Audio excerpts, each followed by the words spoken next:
Hello friend, welcome to exam Guruji. आज हम आपके लिए 906 पोस्ट कोड का आंसर की लेके आए हैं। तो इसमें मोस्ट ऑफ क्वेश्चन जितने भी क्वेश्चन है सारे क्वेश्चन इजी क्वेश्चन थे। ऐसा नहीं कि कोई टफ लेवल का क्वेश्चन पूछा गया था यहाँ पर। तो ऑलमोस्ट क्वेश्चन जो थे वो हमने अपने यूट्यूब चैनल पर आपको करवाए भी थे। तो देखिए फर्स्ट ही क्वेश्चन क्या है यहाँ पर, क्या बोल रहा है, the product of mass and velocity of a moving body. तो मैंने ये वाला क्वेश्चन आपको करवाया हुआ था जब मैंने आपको rate of change of video provide की थी, तो उसमें ये क्वेश्चन हमारा मौजूद है अभी भी। The product of mass and velocity जो होता है उसको हम क्या बोलते हैं, मोमेंटम बोलते हैं। ऑप्शन नंबर बी हमारा इस क्वेश्चन में आंसर हो जाएगा। उसके बाद ये वाला क्वेश्चन भी वेरी इंपॉर्टेंट था। देखिए इजी क्वेश्चन है, रेड कलर जो होता है ब्रिक में वो किसकी वजह से आपको देखने को मिलता है, तो आयरन ऑक्साइड की वजह से मिलता है। ओके, ये चीज़ भी अगर मैग्नीशिया ज़्यादा हो जाता है तो आपको येलो टिंट कलर देता है। ये चीज़ भी इंपॉर्टेंट है, येलो टिंट किसी मैग्नीशिया की वजह से मिलता है, आयरन ऑक्साइड की वजह से लाल रंग आपको देखने को मिलता है। उसके बाद अगला क्वेश्चन क्या बोल रहा है, the type of bond provided in brick masonry for carrying heavy loads. Heavy loads के लिए तो सभी को पता है कि इंग्लिश बॉन्ड्स ही हम प्रेफर करते हैं। यही करेक्ट आंसर हो जाएगा इस क्वेश्चन में। अब ये क्वेश्चन देखिए, ये जो हमारे पुराने वाले चैनल से जुड़े हुए हैं तो ये क्वेश्चन देखिए एसएससी जेई में कई बार ये क्वेश्चन रिपीट हुआ है। लिंटल जो होता है वो प्रेफर होता है आर्चेस में, because lintel are preferred to arches because. तो ये सारे ही कारण होते हैं, all option are correct. Arches required more headroom span, ये बिल्कुल सही आंसर हो जाएगा डी इसका। लैमिनर सब layers exist with in. Laminar sub layer जो होती है वो एग्जिस्ट होती है किसमें, लैमिनर सब लेयर जो होती है इसमें फ्लो जो होता है वो लैमिनर होता है, लेकिन ये किसमें होता है, वेरी वेरी इंपॉर्टेंट क्वेश्चन है ये। लैमिनर सब लेयर जो होती है इसका एक और नाम है, तो वो है बिस्कस लेयर। बिस्कस लेयर एक इसका नाम है, ये चीज़ इंपॉर्टेंट है एग्जाम के पॉइंट ऑफ व्यू से। तो ये होती है टर्बुलेंट बाउंड्री लेयर रीजन में होती है, एग्जिस्ट होती है। ऑप्शन नंबर सी हमारा इस क्वेश्चन में आंसर बन जाएगा। ये तो कॉमन सा क्वेश्चन है, सभी को पता है कि मैक्सिमम विड्थ जो होती है, मैंने आपको ये सारी विड्थ बताई हुई है। अगर आपने हमारी हाईवे इंजीनियरिंग की वीडियो देखी हुई है तो उसमें मैंने लेंथ ब्रेड्थ हाइट सारी ही गाड़ी की बताई हुई है। तो विड्थ की बात हो रही है, 2.44 मीटर इसकी विड्थ होती है।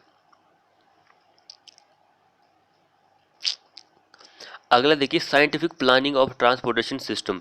साइंटिफिक जो प्लान करते हैं कि हमारी गाड़ी जो है ट्रांसपोर्ट सिस्टम का प्लानिंग करते हैं मास ट्रांजिट फैसिलिटी इन सिटीज़ के लिए, वो किस पर बेस्ड होती है, ओरिजिन एंड डेस्टिनेशन जो होते हैं उन सभी पर बेस्ड होती है। ओरिजिन क्या है, उसको जाना कहाँ पर है, डेस्टिनेशन कहाँ पर है उसकी, तो इस पर ही बेस्ड होती है। उसके बाद ये वाला क्वेश्चन थोड़ा डिफिकल्ट लेवल का ही हम बोल सकते हैं, क्योंकि जो बैकग्राउंड कलर की अगर हम बात करते हैं, इन्फॉर्मेटरी साइन के बारे में पूछा गया। एक रेगुलेटरी साइन होता है हमारे पास, एक मैंडेटरी साइन होता है। तो उस केस में तो बैकग्राउंड साइन जो होता है, कलर जो होता है वो वाइट होता है। ओके, उन दोनों को आप याद रखिए। इन्फॉर्मेटरी साइन की अगर हम बात करते हैं, इसमें थोड़ा बहुत, इसमें जैसे कि पार्किंग साइन आता है। पार्किंग साइन आपने देखा होगा, कई बार वहाँ पे वाइट कलर का होता है, कई बार वहाँ पे ब्लू कलर का होता है, कई बार येलो कलर का होता है। तो यहाँ पे कोई फिक्स नहीं है कि कलर जो है ये कलर होगा। ये चीज़ इंपॉर्टेंट है कि फिक्स नहीं है। फिर भी अगर आपसे क्वेश्चन पूछा जाता है तो मोस्ट ऑफ आंसर जो निकलता है वो येलो ही निकलता है, येलो कलर। कई बार ब्लू कलर भी निकलता है, इस चीज़ को भी याद रखिए, ब्लू कलर भी होता है, लेकिन मोस्ट ऑफ आंसर जो है येलो ही रहता है। उसके बाद सेंटर ऑफ बायनेंसी जो रहती है वो कहाँ पर रहती है, यहाँ से भी मैंने आपको कई बार क्वेश्चन बताया हुआ कि सेंटर ऑफ बायनेंसी कहाँ पर होती है, तो जो वॉल्यूम फ्लूइड डिस्प्ले करता है वहाँ पर ही रहती है। बी हमारा इस क्वेश्चन में आंसर हो जाता है। उसके बाद अगला क्वेश्चन क्या बोल रहा था, horizontal component of forces on curved surface वो इक्वल होते हैं, किसके बराबर होते हैं। हॉरिजॉन्टल कंपोनेंट जो होते हैं force on a curved surface वो इक्वल होते हैं किसके, तो वो फोर्स ऑन वर्टिकल प्रोजेक्शन पर। हॉरिजॉन्टल है तो vertical projection on the curved surface, B answer होगा। हॉरिजॉन्टल नहीं होगा, वर्टिकल होगा। ओके, ये चीज़ याद है। अब ये वाला क्वेश्चन भी मैंने आपको हाल ही में करवाया था, in steady flow the flow of total acceleration of any fluid वो केन भी जीरो होती है। ए हमारा इस क्वेश्चन में आंसर हो जाएगा, केन भी जीरो हो सकती है। ओके फ्रेंड्स, अगला देखिए the expansion and shrinkage of plywood. ये देखिए ये भी मैंने आपको करवाया हुआ है। आप हमारी बिल्डिंग मटेरियल की प्लेलिस्ट में जा सकते हैं। वुड के बारे में मैंने आपको जब हिंदी और इंग्लिश में वीडियो प्रोवाइड की तो उसमें हमने ये प्रोवाइड किया हुआ था। Piles are placed at right angle to each other, यही हमारा करेक्ट आंसर हो जाएगा। अब ये क्वेश्चन थोड़ा डिफिकल्ट, क्योंकि इसका आंसर मुझे मिल ही नहीं रहा है। बहुत कोशिश की लेकिन नहीं मिल पाया। Blast furnace slag has maximum of, क्या होता है इसमें मैक्सिमम। तो ब्लास्ट फर्नेस स्लैग जो होता है ये प्रोडक्ट होता है आयरन का। आयरन जो होता है उसका प्रोडक्ट होता है। अगर हम इसमें मैक्सिमम टेम्परेचर की बात करें कि कौन सी जोन में होता है ब्लास्ट फर्नेस स्लैग जो होता है, मैक्सिमम टेम्परेचर की बात करें तो वो जोन ऑफ कम वस्चन में होता है, कम्बस्चन में होता है। सी ओ एम कम्बस्चन में होता है, जोन ऑफ कम्बस्चन में होता है। तो प्रोडक्ट ऑफ आयरन का होता है, लेकिन आयरन ऑक्साइड दिया गया है। वैसे इस क्वेश्चन का आंसर लाइमस्टोन होना चाहिए, लेकिन फिर भी देखिए इस क्वेश्चन का मुझे आंसर उतना नहीं है। फिर भी इसको आप एक उसकी जोन में रखिए, जब तक आंसर की नहीं आ जाती है वहाँ तक आप देखिए। वैसे लाइम को ही आप इस पे मान के चलिए। अगला क्वेश्चन देखिए, ये तो इजी क्वेश्चन है, मैं आपको इस क्वेश्चन कई बार करवा चुका हूँ फर्स्ट क्लास के लिए। 20% ड्राई वेट से होता है। 20% 22% जो होता है सेकंड क्लास के लिए, 25% जो होता है वो थर्ड क्लास के लिए होता है टेम्परेचर की रेंज। उसके बाद ये क्वेश्चन भी हमने आपको करवाया हुआ है। इस क्वेश्चन का आंसर इंटेंसिटी, ये अभी हाल ही में आपको क्वेश्चन करवाया हुआ है मैंने। Percentage of culturable commanded area to be irrigated annually, ये इस क्वेश्चन का आंसर हो जाएगा। अगला देखिए, pick up the correct statement from the incorrect statement from the following. Culturable commanded area is the gross area of the irrigation canal system less, क्या less, तो वो होलो लैंड होता है, फैलो लैंड होता है। डी हमारा इस क्वेश्चन में आंसर हो जाएगा। फ्रेंड्स, जिसने हमारे चैनल को अभी तक सब्सक्राइब नहीं किया वो फटाफट से चैनल को सब्सक्राइब कर ले, क्योंकि देखिए हम आपको क्वेश्चन प्रोवाइड कर रहे हैं इस तरह के। अब ये क्वेश्चन देखिए, ये भी हमने आपको अभी हाल ही में करवाया हुआ था। रिजिड मॉड्यूल की अगर हम बात करें तो वो 0 होता है। रिजिड मॉड्यूल जो होता है सेंसिटिविटी में वो 0 होता है। अगला देखिए, the measure of remove water logging off land is. तो वाटर लॉगिंग जो होती है वो आपको हटानी है, तो उसका क्या तरीका होता है। ये हमारा फर्स्ट पार्ट है, सेकंड पार्ट भी आएगा। तो उसका ये पार्ट है कि दोनों ही होंगे, यानी कि reduce percolation of from canal and water courses to increase outfall from the ground water reservoir. C इस क्वेश्चन में हमारा आंसर बन जाएगा। अगला क्वेश्चन देखिए, hydraulic structure is design to withstand. Hydraulic structure जो होता है उसको हम डिजाइन करते हैं ताकि वो किसको सहन कर सके, किसको सहन कर सके। तो इस क्वेश्चन में आंसर हमारा ये तीनों को सहन कर सके। डी हमारा बिल्कुल करेक्ट आंसर बन जाता है। अगला क्वेश्चन देखिए, यहाँ पर मिनिमम नंबर ऑफ बार्स पूछा गया है जो कि हम प्रोवाइड करते हैं रेक्ट एंगुलर कॉलम के लिए। रेक्ट एंगुलर कॉलम की बात करें तो 4 होते हैं, सर्कुलर की बात करें तो वो 6 होते हैं, ऑक्टागोनल की बात करें तो वो 8 होते हैं। ऑक्टागोनल, सर्कुलर, तो ये 3 तरह के कॉलम हम प्रोवाइड करते हैं। तीनों के लिए मैंने आपको बता दिया, हो सकता है कि आने वाले एग्जाम में आपको यहाँ से क्वेश्चन पूछ लिया जाए। अगला देखिए, minimum number diameter of bar to be used in RCC column. RCC column के लिए 12 mm का स्टील का डायमीटर का बार हम यूज करते हैं। अब ये वाला क्वेश्चन भी मैंने आपको हाल ही में करवाया हुआ था। Limit state collapse flexure maximum compressive strain जो होता है कंक्रीट इन एक्सट्रीम कंप्रेशन में। एक्सट्रीम कंप्रेशन के लिए यही होता है, बी आंसर होता है। एक्सट्रीम फाइबर जो होता है आउटर मोस्ट फाइबर में ये वाला होता है। अगले देखिए, डिजाइन स्ट्रेंथ जो होती है टेंशन मेंबर की, design strength of tension member is. तो डिजाइन स्ट्रेंथ जो होती है टेंशन मेंबर की वो मिनिमम होती है किसकी, yielding, rupture strength, block shear strength, इन तीनों की मिनिमम होती है, लोएस्ट ऑफ अबव। डी हमारा करेक्ट आंसर हो जाएगा। अगला क्वेश्चन देखिए, एक्सेस ऑफ लाइम अगर ज़्यादा हो जा रहा है ब्रिक मशीनरी में तो क्या होगा, क्या आंसर रहेगा इस क्वेश्चन का? तो उससे मेल्ट एंड उसकी शेप जो होती है वो लूज हो जाती है, सी आंसर हो जाएगा। एल्यूमिना की वजह से ब्रैव क्रैक एंड ब्रार्प होता है एल्यूमिना की वजह से, एंड ये किसकी वजह से होगा? सिलिका की वजह से होगा, ब्रिटल एंड बीक जो होता है। तो ये इंपॉर्टेंट चीज़ है। अब ये वाला क्वेश्चन देखिए कितना ज़्यादा इंपॉर्टेंट क्वेश्चन है ये। Compressive strength and tensile strength जो होती है कास्ट आयरन की वो कितनी होती है? कास्ट आयरन की अगर हम बात करें तो ये इम्प्योर यानी कि अशुद्ध फॉर्म होती है आयरन की। अगर हम इसमें कार्बन कंटेंट की बात करें 2 से लेकर 4.5% इसमें कार्बन यानी कि बहुत ज़्यादा होता है। ओके, कार्बन कंटेंट इंक्रीज होगा तो डक्टिलिटी क्या होगी?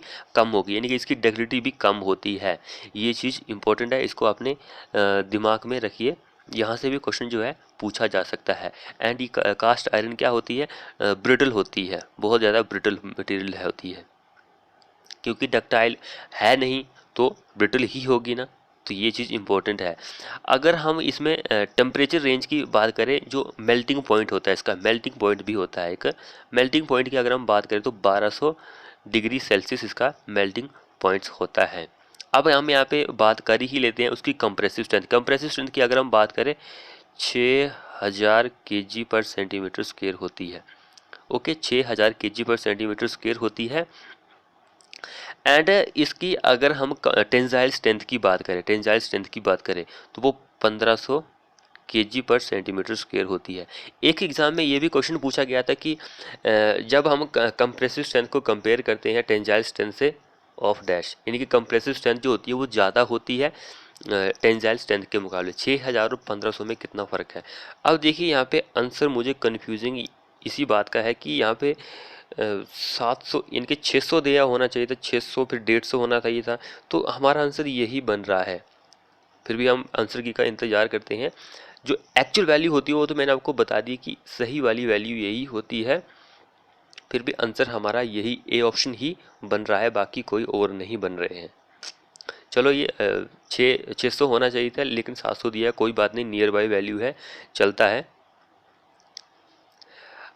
अगला क्वेश्चन देखिए, which of the following is the variety of aluminium alloy? Aluminium alloy जो होता है उसकी वैरायटी कौन सी होती है? तो इसकी जो वैरायटी होती है वो ऑप्शन नंबर ए होती है। ड्यूरा लूमिन जो होता है वो सॉफ्ट डक्टाइल होता है, सॉफ्ट डक्टाइल मटेरियल होता है, डक्टाइल मटेरियल होता है, बहुत ही स्ट्रांग होता है, लाइट वेट होता है एल्यूमिनियम का।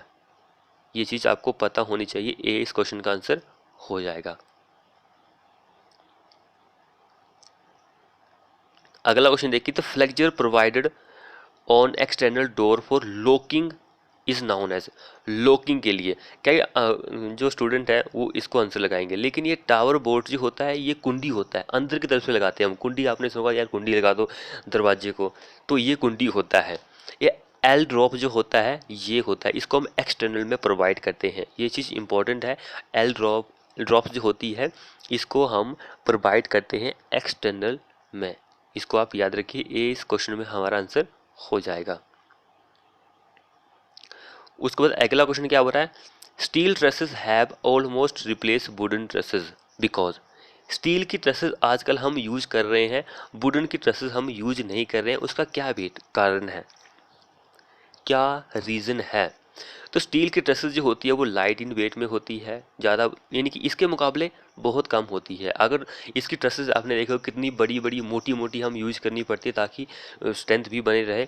दे आर 5 प्रूफ होती है, टर्माइट प्रूफ भी होती है, and they can easily build to greater span के लिए, बहुत लंबी के लिए स्पैन के लिए भी हम इसको बेल्डिंग करके यूज कर सकते हैं। So all option are correct, इसका आंसर होगा।